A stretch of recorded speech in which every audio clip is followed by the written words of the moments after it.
Hello friends, நம்ம sixth Tamil புக்கில் 4வது இயல் பார்க்குறோம். அதாவது செகண்ட் டைமில் ஃபஸ்ட் இயல் கண்ணென தகும் அப்படிங்கிற டாபிக் கீழே கொடுத்துருப்பாங்க நமக்கு. அதில் ஃபஸ்ட்டு என்ன இருக்குன்னா மூதுரை. மூதுரையுடைய ஆசிரியர் பார்த்துட்டு வந்துருவோமா? நூல்வழி. இந்நூலின் ஆசிரியர் ஔவையார். ஆத்திச்சூடி, கொன்றைவேந்தன், நல்வழி போன்ற நூல்களை இயற்றியுள்ளார். இது நல்லா நோட் பண்ணிக்கோங்க. நல்வழியா, நன்னெறி, இந்த மாதிரிலாம் கொடுப்பாங்க. நம்ம நான் அப்படின்னு பார்த்த உடனே போய் ஆன்சர் போட்டு வந்துடுவோம். அது கரெக்டாக நோட் பண்ணி போய் எழுதணும். மூதுரை என்னும் சொல்லுக்கு மூத்தோர் கூறும் அறிவுரை என்பது பொருள். சிறந்த அறிவுரைகளை கூறுவதால் இந்நூல் மூதுரை என பெயர் பெற்றது. இந்நூலில் மொத்தம் 31 பாடல்கள் இருக்குது. ஓகேங்களா? பாடல் என்னன்னு பார்ப்போம். அதற்கு முன்னாடி நுழைமுன் பாருங்க. கல்விக்கு எல்லை இல்லை. மனிதன் பிறந்தது முதல் இறுதி வரை கற்றுக்கொண்டே இருக்கிறான். கல்வி மனிதனை உயர்த்துகிறது. கல்வியும் செல்வமாக கருதத்தக்கது. அது பிறருக்கு தந்தாலும் குறையாமல் வளரும். கல்வியை பிறரால் கைப்பற்றவோ அழிக்கவோ முடியாது. அழியா செல்வமாகிய கல்வியை கற்றவன் எங்கும் எப்போதும் சிறப்பு பெறுவான். எனவே நாமும் கற்போம், வளம் பெறுவோம் அப்படின்னு சொல்லியிருக்கிறாங்க. பாடல் பாருங்க. மன்னனும் மாசற கற்றோனும் சீர்தூக்கின் மன்னனின் கற்றோன் சிறப்புடையன். மன்னருக்கு தன் தேசமல்லால் சிறப்பில்லை, கற்றோருக்கு சென்ற இடமெல்லாம் சிறப்பு அப்படின்னு ஔவையார் சொல்லியிருக்கிறாங்க. அதாவது மன்னனும் மாசற கற்றோனும் சீர்தூக்கின், மன்னனும் குற்றமில்லாமல் கற்றவரையும் ஒப்பிட்டு பார்க்கணும். சும்மா ஏனோ தானோன்னு படிச்சுட்டு வந்தவங்கள இங்கே சொல்லலை. மாசற கற்றுக்கணும், புரிஞ்சு அதன் கருத்தை உள்வாங்கி இந்த மாதிரி படித்தவைங்க. அந்த மாதிரி மன்னனும் மாசற கற்றோனையும் நம்ம ஒப்பிட்டு ஆராய்ந்து பார்த்தால் மன்னனை விட கற்றவர் தான் சிறந்தவங்களா இருப்பாங்களாம். மன்னனின் கற்றோர் சிறப்புடையார். மன்னருக்கு தன் தேசமெல்லாம் சிறப்பில்லை. மன்னனுக்கு தன் நாட்டில் மட்டும்தான் சிறப்பு. வேற நாட்டுக்கு போனால் மதிக்க மாட்டாங்க. இதுவே கற்றோராக இருந்தாங்கன்னு வைங்க, எல்லா நாட்டிலையுமே அவருக்கு சிறப்பு. இந்த மாதிரி ஒரு பாடல் சொல்லியிருக்கிறாங்க. சொல்லும் பொருளும் பாருங்கள். மாசற குற்றமில்லாமல் சீர்தூக்கின் ஒப்பிட்டு ஆராய்ந்தால் தேசம் நாடு. பாடலின் பொருள் இப்போ தான் பார்த்தோமா? அடுத்தது சரியான விடையை தேர்ந்தெடுத்தலுக்கு பாருங்க. மாணவர்கள் நூல்களை மாசற கற்க வேண்டும். இடமெல்லாம் என்னும் சொல்லை பிரித்தெழுத கிடைப்பது இடம் பிளஸ் எல்லாம். மாசற என்னும் சொல்லை பிரித்தெழுத கிடைப்பது மாசு பிளஸ் அற. குற்றம் பிளஸ் இல்லாதவர் சேர்த்து எழுதுனீங்கன்னா குற்றம் இல்லாதவர். சிறப்பு பிளஸ் உடையார் என்பதை சேர்த்தெழுத கிடைக்கும் சொல் சிறப்புடையார். அடுத்த லெசன் துன்பம் வெல்லும் கல்வி. இது யார் எழுதுனதுன்னா பட்டுக்கோட்டை கல்யாண சுந்தரனார் அவர்களுடைய ஒரு பாடல். அதாவது கல்வி துன்பத்தை நீக்கி கோட்டையில் உட்கார்ற அளவுக்கு பவர் தருங்கிற மாதிரி ஞாபகம் வச்சுக்கோங்க. அப்போ பட்டுக்கோட்டை அப்படின்னு நமக்கு வந்துடும். ஓகேவா? பட்டுக்கோட்டை கல்யாண சுந்தரனார் நூல்வெளி பாருங்கள். எளிய தமிழில் சமூக சீர்திருத்த கருத்துக்களை வலியுறுத்தி படியவர் பட்டுக்கோட்டை கல்யாண சுந்தரம். திரையிசை பாடல்களில் உழைப்பாளிகளின் உயர்வை போற்றி இருக்கிறார். இதனால் இவர் மக்கள் கவிஞர் அப்படின்னு அழைக்கப்படுகிறார்.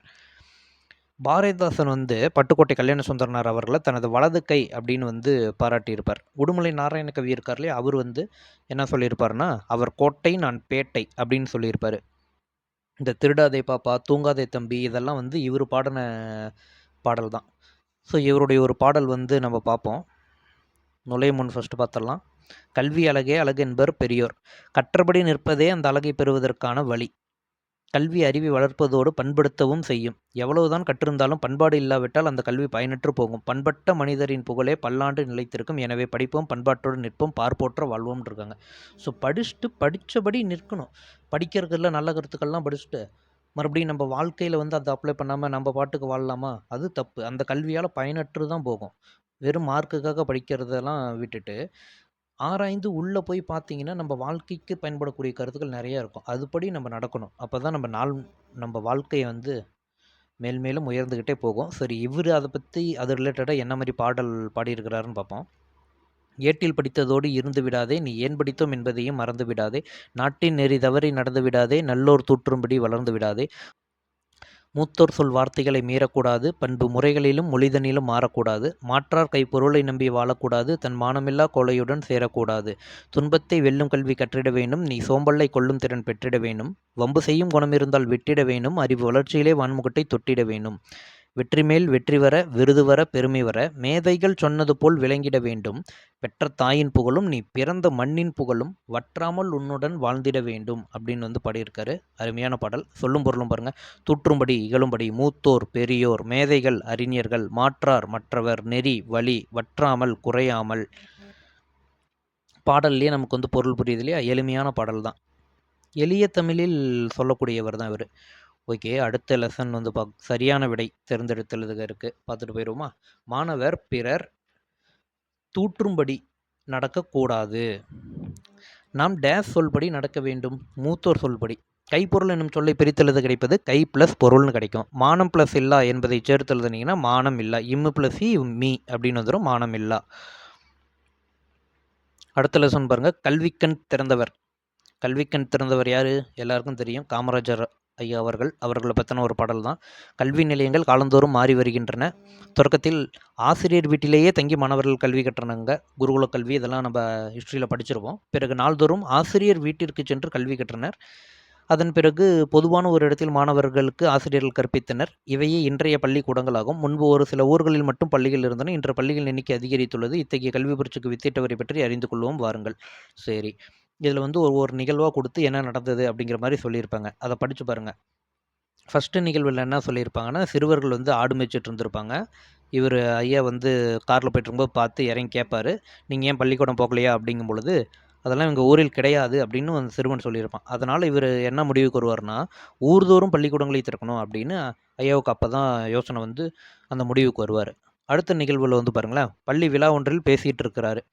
அப்போ வந்து நாடு முழுக்க 50,000 பள்ளிகளை திறக்க முடிவு பண்ணியிருக்கிறோம் அப்படின்னு சொல்லியிருப்பார் அந்த பள்ளி விழாவில்.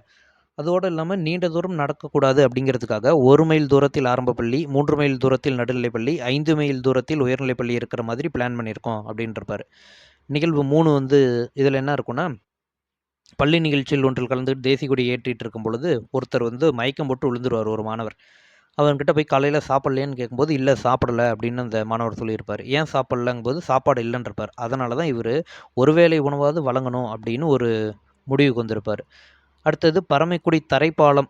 இதில் பார்க்கும் பொழுது இந்த ஆற்றை தாண்டி எப்படி ஸ்டூடெண்ட்ஸ் வந்து படிப்பாங்க அப்படின்னு வந்து கேட்கும் பொழுது, இல்லை மழைக்காலங்கள்லாம் வந்து படிக்க மாட்டாங்க அப்படிங்கும் பொழுது, அப்போ இந்த பக்கம் ஒரு ஸ்கூல் கட்ட வேண்டியதானே அப்படின்னு வந்து கேட்பார். அதுக்கு 3 மைல் தூரத்தில் ஒரு ஸ்கூல் இருந்தால் இன்னொரு ஸ்கூல் கட்டக்கூடாதுன்னு ரூல்ஸ் இருக்கு இல்லைங்க அப்படின்னு கேட்கும் பொழுது, இல்லை நீங்கள் இந்த ஆற்றை காரணம் காட்டுங்க, நான் பர்மிஷன் தரேன், கட்டுங்க அப்படின்னு வந்து சொல்லியிருப்பார். நிகழ்வுல அப்படி இருக்கும். இப்போ முக்கியமான நம்ம கொஸ்டின் பாயிண்ட் ஆஃப் வியூவில் இருக்கக்கூடியதெல்லாம் இங்கே இருக்க பாருங்கள். கல்விக்கண் திறந்தவர் என்று தந்தை பெரியார் வந்து காமராஜரை வந்து போற்றியிருக்கிறார். ஸோ பெரிய கண் அப்படின்னு ஞாபகம் வச்சுக்கோங்க. பெரியார் அப்படின்னு கல்விக்கண் திறந்தவர் பெரியார் அப்படின்னு ஞாபகம் வந்துடும். அடுத்தது பெருந்தலைவர், படிக்காத மேதை, கர்ம வீரர், கருப்பு காந்தி, ஏழை பங்காளர், தலைவர்களை உருவாக்குபவர். இதெல்லாம் வந்து காமராஜர் ஐயா அவர்களுடைய சிறப்பு பெயர்கள். ஸோ தலைவர்களை உருவாக்குபவர் யார் அப்படின்லாம் வந்து கொஸ்டின் கேட்டிருக்கிறாங்க. ஸோ இதை நல்லா பார்த்துக்கோங்க. கருப்பு காந்தி, தலைவர்களை உருவாக்குபவர், இந்த இதெல்லாம். காமராஜரின் கல்வி பணிகள் வந்து பார்த்திங்கன்னா, முதலமைச்சராக பதவியேற்ற உடனேயே 6000 பள்ளிகள் மூடி இருக்கும், அதை ஓப்பன் பண்ணுறதுக்கு சொல்லுவார். அடுத்தது இலவச கட்டாய கல்வி, மத்திய உணவு திட்டம், சீருடை திட்டம், இதெல்லாம் அறிமுகப்படுத்தியிருப்பார். அடுத்து பள்ளி மறுசீரமைப்பு மாநாடுகள், நிறைய மாநாடுகள் நடத்தி நிதி பெருக்கி நிறைய பள்ளிக்கூடங்கள் வந்து அந்த டைம் பீரியடில் வந்து அவர் திறந்து கொடுத்துருப்பார். ஓகே. அடுத்தது காமராஜருக்கு செய்யப்பட்ட சிறப்புகள் என்னென்னலாம் நம்ம பண்ணியிருக்கிறோம், தமிழக அரசு என்னென்ன பண்ணியிருக்குது, நடுவண் அரசு என்னென்ன பண்ணியிருக்கு, இதெல்லாம் வந்து பார்க்கலாம். மதுரை பல்கலைக்கழகத்திற்கு மதுரை காமராஜர் பல்கலைக்கழகம்னு பெயர் வச்சுருக்கிறாங்க. பாரத ரத்னா விருது வந்து நடுவண் அரசு வழங்கியிருக்கு. எப்போ? 1976. இதெல்லாம் கொஸ்டின் கேட்டிருக்காங்க, நல்லா பார்த்துக்கோங்க. 1976 பாரத ரத்னா விருது வழங்கியிருக்கு. காமராஜர் வாழ்ந்த சென்னை இல்லம், விருதுநகர் இல்லம்லாம் நாட்டுடைமையாக்கப்பட்டு நினைவில்லங்களாக மாற்றப்பட்டிருக்கு. மெரினா கடற்கரையில் சிலை வச்சுருக்கிறாங்க. உள்நாட்டு விமான நிலையம் சென்னையில் இருக்கு இல்லையா, டொமஸ்டிக் ஏர்லைன்ஸு இருக்கக்கூடிய இது, அந்த செக்ஷன் போனீங்கன்னா நீங்கள் வெளியே பார்க்கலாம். இந்த மாதிரி காமராஜர் பெயர் வந்து வச்சுருப்பாங்க அங்கே. கன்னியாகுமரியில் காமராஜருக்கு மணிமண்டபம் 2/10/2000 ஆண்டில் அமைக்கப்பட்டிருந்திருக்கிறது. ஆண்டுதோறும் காமராஜர் பிறந்த நாளான ஜூலை 15ஆம் நாள் வந்து கல்வி வளர்ச்சி நாளாக வந்து கொண்டாடிட்டு இருக்காங்க. 1903 ஜூலை 15 ஐயா அவர்கள் பிறந்திருப்பாங்க. இந்த ஜூலை 15 வந்து வருஷம் நம்ம கல்வி வளர்ச்சி நாளாக கொண்டாடிட்டு இருக்கோம். ஓகேங்களா? அடுத்தது, பள்ளிக்கூடம் செல்லாததற்கு ஆடு மேய்க்கும் சிறுவர்கள் கூறிய காரணம் என்ன அப்படின்னு கேட்குறாங்க. பார்த்தோமா, ஊரில் பள்ளிக்கூடம் இல்லை அப்படின்னு சொல்லியிருப்பாங்க. அதனால தான் ஊர்தோறும் பள்ளிக்கூடங்களை திறக்கலாம் அப்படின்னு பிளான் பண்ணியிருப்பார். பசியின்றி என்னும் சொல்லி பிரித்தெழுத கிடைப்பது பசி ப்ளஸ் இன்றி. படிப்பறிவு என்னும் சொல்லி பிரித்தெழுத கிடைப்பது படிப்பு ப்ளஸ் அறிவு. காடு ப்ளஸ் ஆறு என்னும் சொல்லி சேர்த்து எழுதுனீங்கன்னா என்ன கிடைக்கும்? காட்டாறு அப்படிங்கிறது கிடைக்கும். ஓகே. அடுத்த லெசன் என்ன இருக்குது? நூலகம் நோக்கி. நுழையும் முன் பாருங்க. கற்றது கைமண் அளவு, கல்லாது உலகளவு என்பர். உலக அறிவை நாம் பெறுவதற்கு பாடநூல்கள் மட்டும் போதாது. பல்வேறு துறை சார்ந்த நூல்களை தேடி படிக்க வேண்டும். அதற்கு துணை புரிவன நூல்களே ஆகும். நூலகங்கள் மாவட்ட நூலகம், கிளை நூலகம், ஊர்ப்புற நூலகம், பகுதி நேர நூலகம், தனியார் நூலகம் என பல வகைப்படும். ஆசியாவில் 2வது பெரிய நூலகம் தமிழ்நாட்டில் தான் உள்ளது. ஃபஸ்ட்டு இப்போ எங்கே இருக்குது? ஃபஸ்ட்டு வந்து ஏஷியாவில் இருக்கிறதுல ஃபஸ்ட்டு எங்கே இருக்குதுன்னா சீனாவில் வந்து இருக்குது. ஓகேங்களா? நூல் வாசிப்புங்கிறது ஒரு அருமையான பழக்கம். எல்லாருமே அந்த பழக்கத்தை பழகிக்கோங்க. நீங்கள் படித்து முடிச்சுட்டு ஒரு போஸ்டிங் வாங்கினதுக்கப்புறமும் அந்த வாசிப்பு அப்படிங்கிறது இப்போலேருந்தே ஸ்டார்ட் பண்ணிங்கன்னா அதுக்கப்புறம் இன்னும் உங்களுக்கு எளிமையாகிரும். போஸ்டிங்லாம் வாங்கினதுக்கப்புறம் நிறைய நூல்களை தேடி தேடி படிங்க. ரொம்ப யூஸ்ஃபுல்லாக இருக்கும் லைஃபுக்கு. ஓகேங்களா? நம்ம இதில் வந்து அண்ணா நூற்றாண்டு நூலகம் அப்படிங்கிறத பற்றி பார்க்க போகிறோம். ஏஷியாவிலேயே வந்து 2வது பெரிய நூலகம் வந்து அண்ணா நூற்றாண்டு நூலகம் தான். இது வந்து 8 அடுக்குகளை கொண்டிருக்குது. 8 ஏக்கர் வந்து கொண்டிருக்கக்கூடிய ஒரு நூலகம். ஓகேங்களா? அதான் இங்கே பாருங்கள், ஏசிய கண்டத்திலேயே மிகப்பெரிய நூலகம் சைனா அப்படின்னு வந்து கொடுத்துருக்குறாங்க. செகண்டு தான் நம்ம அண்ணா நூற்றாண்டு நூலகம். அடுத்து இந்த படத்தில் இருக்கிற பாருங்க, இவர் பேர் Ra Ranganathan, father of Indian library science அப்படின்னு இவர் தான். ஓகேங்களா? இவர் தான் நூலக விதிகளை உருவாக்கியவர். அதனால தான் இந்திய நூலகவியலின் தந்தை அப்படின்னு போற்றப்படுகிறார் இவர். மொத்தம் இதில் 8 தளம் இருக்குன்னு பார்த்துருப்போம் இல்லையா? அதில் வந்து தரைத்தளத்தில் வந்து பார்த்தீங்கன்னா பார்வைத்திறன் குறைபாடு உடையவர்களுடைய பிரிவு வந்து இருக்குது. அங்கே வந்து பிரெய்லி நூல்கள், பிரெய்லி மிஷின்ஸ்லாம் கூட இருக்குது. அங்கே வந்து கேட்டறிய வடிவில் நூல்கள் இருக்குது. அங்கே வந்து ஆட்கள் வந்து அவங்களுக்கு ஹெல்ப் பண்ணுறதுக்கு ஆட்கள் இருக்கிறதா வந்து சொல்லியிருக்கிறாங்க. அடுத்தது போகும்பொழுது அடுத்த முதல் தளத்திற்கு போகும்போது குழந்தைகளுக்கான தளமாக வந்து அங்கே இருக்குது. செயற்கை மரம் வந்து அங்கே வச்சுருக்குறாங்க. அப்புறம் 20,000த்திற்கும் மேற்பட்ட பல்லூட குறுந்தகடுகள்லாம் அங்கே இருக்குது. 50,000த்திற்கும் மேற்பட்ட நூல்கள் அந்த தளத்தில் இருக்குதுலாம் சொல்லியிருக்காங்க. நான் இந்த நூலகம் பார்த்ததில்ல. நீங்கள் யாராவது இந்த சென்னை நூலகத்துக்கு போயிருக்கீங்களா? போயிருந்தீங்கன்னா கமெண்ட்டில் சொல்லுங்கள் எப்படி இருக்கு என்னன்ட்டு. எல்லோரும் தெரிஞ்சுக்கலாம். அடுத்தது வந்து 7வது தளத்தை பற்றி சொல்லியிருக்காங்க பாருங்க. அரசு கீழ்திசை சுவடிகள் நூலகம்னு இருக்கிற நூலகம் இப்போ வந்து இந்த அண்ணா நூற்றாண்டு நூலகத்தோட 7வது தளத்தில் தான் இயங்கிட்டு வந்துட்டுருக்கு. ஓகேங்களா? இதில் வந்து ஓலைச்சுவடிகள் இதெல்லாம் சேகரித்து பாதுகாக்க வைக்கப்பட்டு பார்த்துக்கிட்டு இருக்காங்க. அனைத்து போட்டித் தேர்வுகளும் தேவையான நூல்கள் உள்ளது இங்கே தான். நம்ம ஆட்கள் இருக்கக்கூடிய இடம், நம்மளுக்கான புக்கு இருக்கக்கூடிய இடம் எல்லாம் இங்கே தான் இருக்குது. மின் நூலகம் இருக்குது. ஓகேங்களா? இதை வந்து இதை கடைசியாக பார்ப்போம். இதெல்லாம் பார்த்துட்டு வந்துடலாம். ஸோ நூலகத்தில் படித்து உயர்நிலை அடைந்தவர்கள் யார் யாருன்னு பாருங்கள். அண்ணா, நேரு அவர்கள், அம்பேத்கர், கார்ல் மார்க்ஸ் அவர்கள். நூலகத்தில் படித்து உயர்நிலை அடைந்தவர்கள் சிலர். அடுத்தது சிறந்த நூலகருக்கு வந்து டாக்டர் ரா அரங்கநாதன் விருது வழங்கப்படும் அப்படின்னு வந்து சொல்லியிருக்கிறாங்க. நம்ம பார்த்தோம், நூலக விதிகளை உருவாக்கியவர் father of Indian library science இவர் தான். இவருடைய பேரில் வந்து சிறந்த நூலகருக்கு வந்து விருது வழங்கப்படுகிறது. இவர் பிறந்த நாளான ஆகஸ்ட் 9 தேசிய நூலக நாளாக வந்து கொண்டாடுவாங்க. ஆகஸ்ட் 9 வந்து தேசிய நூலக நாளாக கொண்டாடுவாங்க. இதுன்னு தெரிஞ்சு வச்சுக்கோங்க. தேசிய நூலக நாள், தேசிய நூலக நாளாக வந்து கொண்டாடுறாங்க. ஓகேங்களா? இப்போ அந்த மேலே அந்த பாக்ஸ் வந்து எப்படி ஞாபகம் வச்சுக்கிறதுன்னு பாருங்கள். ஷார்ட்கட்டோட பார்த்துடலாம். ஸோ தரைத்தளமில் நம்ம பார்த்தோம், சொந்த நூல் படிப்பகமும் பிரெய்லி நூல்களும் இருக்கிறது அப்படின்னு வந்து பார்த்தோம். ஓகேங்களா? அடுத்தது முதல் தளத்துக்கு குழந்தைகள் பிரிவு பருவ இதழ்களுக்கு போயிடுறோம் ஃபஸ்ட்டு. இப்போ 2ஆம் தளத்திலிருந்து இதுக்கு அடுத்தது முக்கியத்துவம் எது கொடுப்போம்? தமிழ் நூல்களுக்கு கொடுப்போமா? அப்போ தமிழ் நூல்கள் ஃபஸ்ட்டு, அதை வந்து ஞாபகம் வச்சுக்கோங்க. அடுத்தது 3வது நூல்கள் வந்து பாருங்கள், கணினி. கணினியில் அரசியல் நூல்களும் தத்துவ நூல்களும் கணினியில் உள்ளடக்கியிருப்பாங்க அப்படின்னு ஞாபகம் வச்சுக்கோங்க. 3ஆம் தளம் மொத்தம் 3 பிரிவை பற்றி சொல்லணும். கணினி அறிவியல், தத்துவம், அரசியல். மொத்தம் 3 இருக்கா? 3 பற்றி சொல்லுது அப்படின்னு ஞாபகம் வச்சுக்கோங்க. 4ஆம் தளத்துக்கு வந்து நான் சட்டக்கல்வி படித்து பொருளீட்டி வணிகம் செய்ய போகிறேன் அப்படின்னு ஞாபகம் வச்சுக்கோங்க. அப்போ சட்டக்கல்வி படித்து சட்டம், நான்கிறது 4ஆம் தளம். நான் சட்டக்கல்வி படித்து பொருளீட்டி வணிகம் செய்ய போகிறேன். வந்துருச்சா? சட்டக்கல்வி படித்து பொருளீட்டி வணிகம் செய்ய போகிறேன். அடுத்தது 5ஆம் தளத்துலேருந்து எப்படி நம்ம வச்சுக்கிறீங்கன்னு வச்சுக்கோங்களேன். நம்ம 12th போன உடனே நம்மள என்ன எடுக்க சொல்லுவாங்க? மேக்ஸ், பயாலஜி குரூப் எடுங்க அப்படின்னு சொல்லுவாங்க. அதில் என்ன இருக்கும்? மேக்ஸு, பயாலஜி பாருங்க, அறிவியல், சயின்ஸ் எடுத்தோம்னா டாக்டர் ஆகிறதுக்கான குரூப்பா மேக்ஸு, பயாலஜி, அறிவியல் ஞாபகம் வச்சுக்கோங்க. டாக்டர் ஆகிறதுக்கான படிப்பு. அடுத்தது அதை விட்டுட்டு என்ன ஆகுங்க? இன்ஜினியர் ஆகுங்க, இல்லைன்னா அக்ரிகல்ச்சர் படிங்க, இல்லைன்னா சினிமாவுக்கு போங்க அப்படின்னு சொல்லுவாங்களா? ஸோ ஃபஸ்ட்டு மேக்ஸ், பயாலஜி, அது 5ஆம் தளத்தில் ஞாபகம் வச்சுக்கோங்க. அடுத்து அதை விட்டுட்டா இன்ஜினியரிங்கு, அக்ரி, சினிமாவுக்கு போகிறது, பொறியியல், வேளாண்மை, திரைப்படக்கலை. அடுத்தது 7ஆம் தளம், எல்லோரும் வரலாற்று சுற்றுலாக்கான கீழடி போகிறோம் அப்படின்னு ஞாபகம் வச்சுக்கோங்க. ஸோ எல்லோரும்ங்கிறது 7ஆம் தளம் வந்துடும். வரலாற்று சுற்றுலாக்கான கீழடி போகிறோம். ஸோ கீழ் திசை சுவடிகள் நூலகம், இது 7ஆம் தளத்தில் இருக்குது. 8ஆம் தளத்தில் கல்வி தொலைக்காட்சி நூலகத்துடைய அலுவலக பிரிவு இது இருக்குது. ஓகேங்களா? இப்படி ஞாபகம் வச்சுக்கிட்டிங்கன்னா மேக்ஸிமம் பொறுத்துக்களை இந்த மாதிரி தான் கேட்பாங்க. உங்களுக்கு வந்து ஞாபகம் வந்துடும் வரிசையாக. ஸோ தரைத்தளத்தில் பிரெய்லி நூல்கள், சொந்த நூல். அதுக்கு அடுத்தது குழந்தைகளுக்கு. அடுத்தது முக்கியமாக தமிழ் நூல்களுக்கு முக்கியத்துவம் கொடுப்பாமா? தமிழ் நூல்கள். அடுத்தது 3ஆம் தளத்தில் 3 இருக்கணும். என்னென்ன? கணினி, தத்துவம், அரசியல். 3 வந்துருச்சு. அடுத்தது 4ஆம் தளம், நான் சட்டக்கல்வி படித்து பொருளீட்டி வணிகம் செய்ய போகிறேன் அப்படின்னு. அடுத்து 5 மாறும். 12th போகிறதுல இருக்கிறத ஞாபகம் வச்சுக்கோங்க. 5வது maths biology group. So science, கணிதம் அது படித்தா டாக்டர் ஆகலாம், மருத்துவம். 6வது அதை விட்டுட்டோம்னா இன்ஜினியரிங்கு, அக்ரி, திரைப்படக்கலைக்கு போகிறது. ஓகேங்களா? பொறியியல், வேளாண்மை, திரைப்படக்கலை. 7 எல்லோரும் வரலாற்று சுற்றுலாக்கான கீழடி போகிறோம். வரலாறு, சுற்றுலா, கீழ் திசை சுவடிகள் நூலகம். 8ஆம் தளம். 8ஆம் தளத்தில் கல்வி தொலைக்காட்சியும் நூலகத்தின் அலுவலக பிரிவும் இருக்குது அப்படின்னு சொல்லி முடிச்சுட்டாங்க. இந்த 8 தளம். இது இந்த மாதிரி ஷார்ட்கட் மாதிரி வச்சு ஞாபகம் வச்சுக்கோங்க, ஞாபகம் வந்துடும். அடுத்தது இலக்கணம். இணை எழுத்துக்கள் பார்ப்போமா? சில எழுத்துக்களுக்கிடையே ஒலிக்கும் முயற்சி, பிறக்கும் இடம் ஆகியவற்றில் ஒற்றுமை ஒன்று. இவ்வாறு ஒற்றுமையுள்ள எழுத்துக்கள் இணை எழுத்துக்கள் எனப்படும்.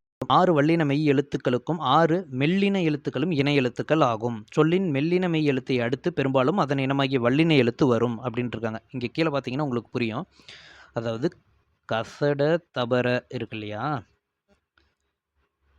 கசட தபருக்கு இந்த ஞனன நமனன்னு நம்ம எழுதுவோம் இல்லையா? இது வந்து இணை எழுத்துக்கள் அப்படின்ட்டு இருக்காங்க. இப்போ இங்கு வந்தால் அதை தொடர்ந்து கா வரணும். இங்கே பாருங்க, திங்கள், மஞ்சள். இப்போ இன்னு வந்தால் அதுக்கு மேலே வந்து டா வந்து இருக்குதா, அது வந்து வரணும். அந்த மாதிரி கரெக்டாக கொடுத்துருப்பாங்க பாருங்கள். அடுத்தது இடையினை எழுத்துக்கள் எரள வளல அப்படிங்கிறது தங்களுக்குள்ளே ஒரே இனம். அடுத்தது உயிரெழுத்துக்களில் வந்து பார்த்தீங்கன்னா வச்சுக்கோங்க, நெடிலுக்கு குறியிலும் குறியிலுக்கு நெடிலும் இணை எழுத்துக்களாக இருக்கும். ஆக்கு ஆ, ஈக்கு ஈ இப்படி இருக்கும். இதில் ஐ அப்படிங்கிறது நெடில் எழுத்து, அதுக்கு குறியில் ஈ ஐ அப்படின்னு பார்க்கும்போது ஈ வருது, அந்த வந்து இணை எழுத்தாக இருக்கும். அவுக்கு ஊ இணை எழுத்து. இந்த ரெண்டு தான் டிஃப்ரெண்ட்டு. இதுதான் கேட்பாங்க. இதை மட்டும் நல்லா பார்த்து வச்சுக்கோங்க. ஐக்கு ஈங்கிற எழுத்து இணை எழுத்து, அவ்வுக்கு ஊங்கிற எழுத்து இணை எழுத்து அப்படிங்கிறத பார்த்து வச்சுக்கோங்க. அடுத்தது மெல்லினத்திற்கான இணை எழுத்து இடம்பெறாத சொல் எது அப்படின்னு கேட்டிருக்காங்க. கண்ணில். தவறான சொல்லை வட்டமிடுக அப்படிங்கிறாங்க. வென்றான் ஏன்னா நமக்கு இந்த ரா வரணும் வென்றானுக்கு. அடுத்தது தென்றல், இந்த இன் வரணும். கண்டமுக்கு 3 சுழி இன் வரணும். நன்றி, நன்றிக்கு இந்த ரீ வரணும். மண்டபமுக்கும் 3 சுழி இன் வந்து வரணும், மண்டபம் அப்படிங்கிறதுக்கு. ஓகே. அடுத்தது இங்கே பார்த்தீங்கன்னா இங்கே வந்து ஒரு திருக்குறள் வந்து கொடுத்துருக்காங்க. யாதானும் நாடாமல் ஊறாமல் எவனொருவன் சாந்துணையும் கல்லாதவாறு அப்படின்ட்டுருக்காங்க. இதுக்கு பொருள் என்னன்னா, கற்றவனுக்கு தன் நாடும் ஊரும் போல் வேறு எதுவாயினாலும் நாடும் ஊரும் அப்படிங்கிறாங்க.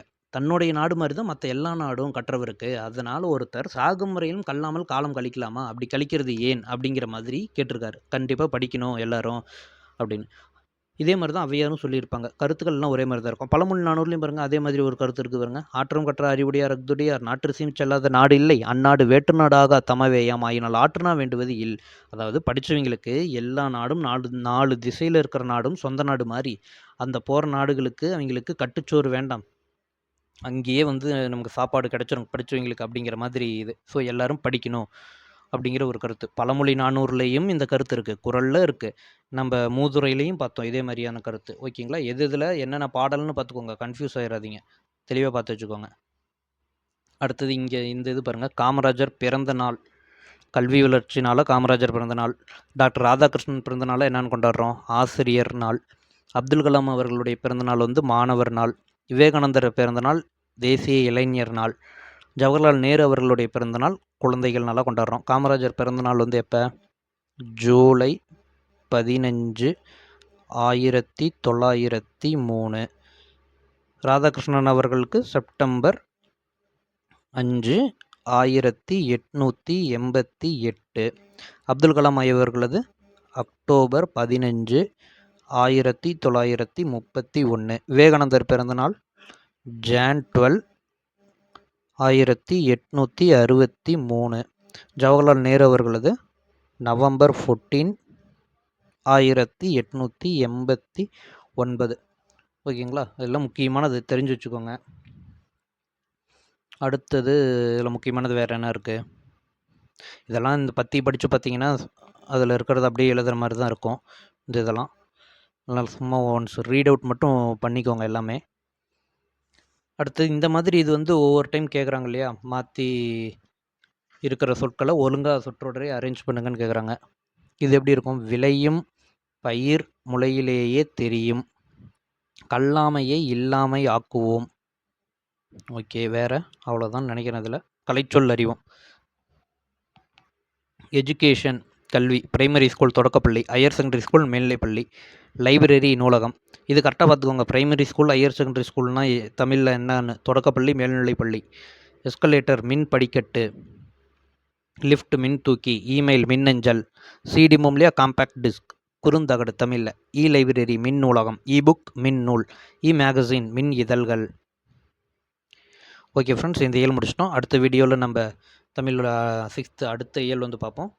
நன்றி. இந்த வீடியோ யூஸ்ஃபுல்லாக இருந்தால் நம்ம சேனலை சப்ஸ்கிரைப் பண்ணிக்கோங்க. தேங்க்யூ.